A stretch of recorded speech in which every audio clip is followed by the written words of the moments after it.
Good morning. You guys still awake? I'm just checking. So I brought with me a couple boxes. And I want to talk about each of these boxes. My first box I want to talk about is my soul box. It's what my soul looks like and how it views different things in my life. And first of all, everybody's been given this. We all have time, right? How does the soul look at time? The soul looks at time and says it's a gift from God.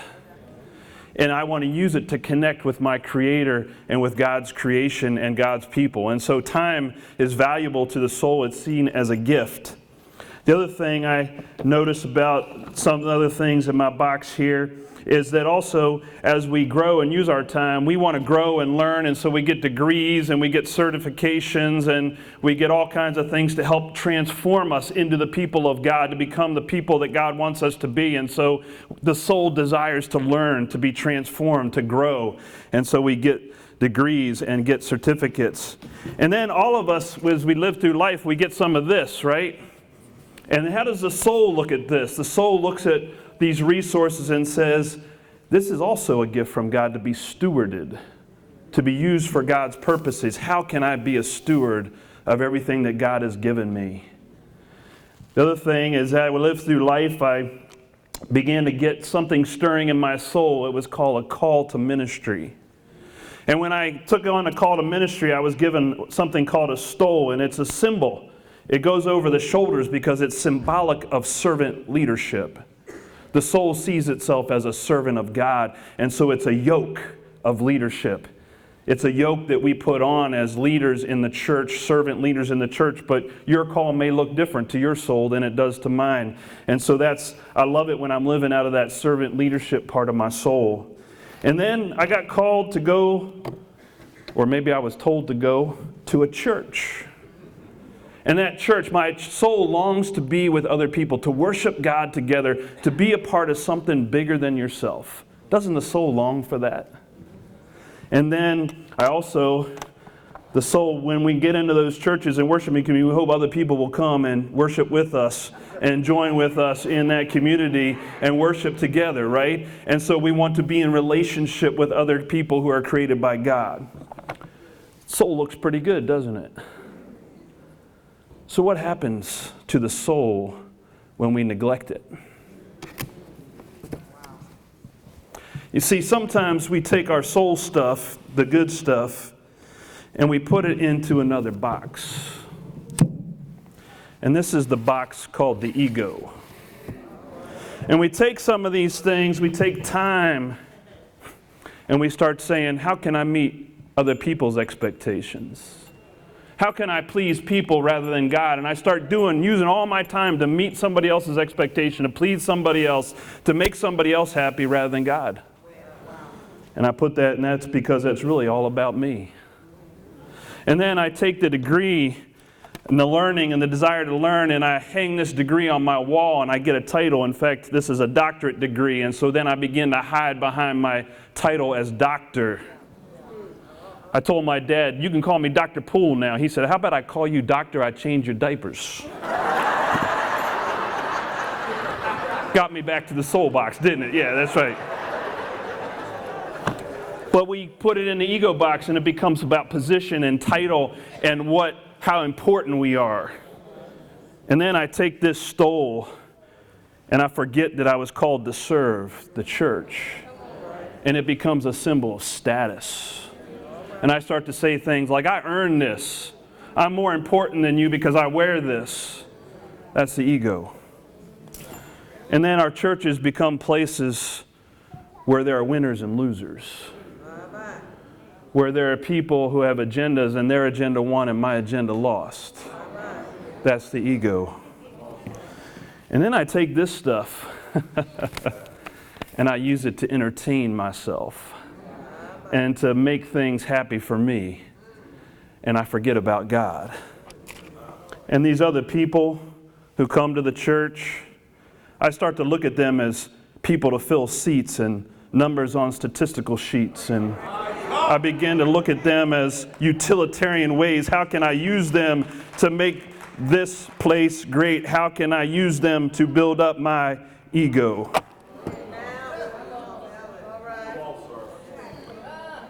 And what box do you think the devil presented to Jesus at the temptation? He said, "Show me, Jesus. Show off your leadership for me. Show me what you can do. Throw yourself from the pinnacle and let me see how it works." And when we live out of our ego box, we start to do everything. We serve on 5 different committees. We start to think it's all about us. It's about what we can do. I got to read the latest book. I got to do the latest thing. I got to do it all, be it all. I have to have it all. I have to create it all. And it's all about me in the ego box. And then we wonder why we're tired, burnt out, frustrated. Maybe we've been leading out of the wrong box. You know, Jesus said, if you follow me, my burden is light. My yoke is easy. Because Jesus knew how to live out of the soul box.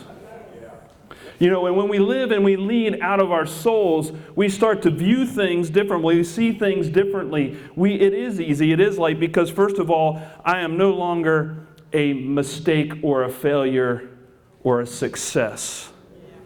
I am a masterpiece. You know what you got to do to paint a masterpiece? You got to use light as well as shadow. You got to use dark as well as light. You got to blend those 2 things together, success and failure, good and bad, and blend it together to create that masterpiece.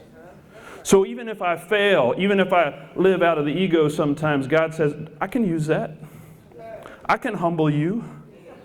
I can paint some darkness into your masterpiece and make you into this creation, but I need you to live as a creation, as a masterpiece of God. The soul knows that. And the soul leads out of that idea that we are masterpieces of God and that everybody else we serve with and work with are masterpieces in the making as well. God is not done. God is still challenging and humbling and calling. And the other thing that I realize that when I'm leading out of my soul, I'm also leading in a place where I'm saying, how can I be fruitful? Because fruitfulness is really about me understanding what my gifts are, how God's masterpiece, how I've been created, and saying, this is how God created me. All right, God created me to be fruitful. Where can I, Matt, the creation, the masterpiece, be fruitful for God? Sometimes in ways that nobody else can. And that's the way God made us. And so I begin to think about what makes me smile? What brings me joy? And then what makes God smile at the same time? What would it look like if my leadership was about making me and God smile at the same time? You know, there's a verse in Psalms that says, delight yourself in the Lord, and God will give you the desires of your heart. That soul leadership is leading in a way that you smile and God smiles back at you. And that's really all fruitfulness is making God smile. Which box are you in today? You know, how do you get all this stuff out of that ego box and get it back to the soul box? I have an idea that you may not like to see. I got one other box I got to show you. Let me just grab it. Sorry. Thank you. This box can be a great box, or it can be a hard one. Some people grasp and experience this box, and they experience that freedom that only Christ could bring them, that Jesus could bring them, and they experience salvation for their souls. And then some people looked at this box and they ran away. They said, that's too much. That is too difficult. I cannot do that. I've got to hold on to this stuff.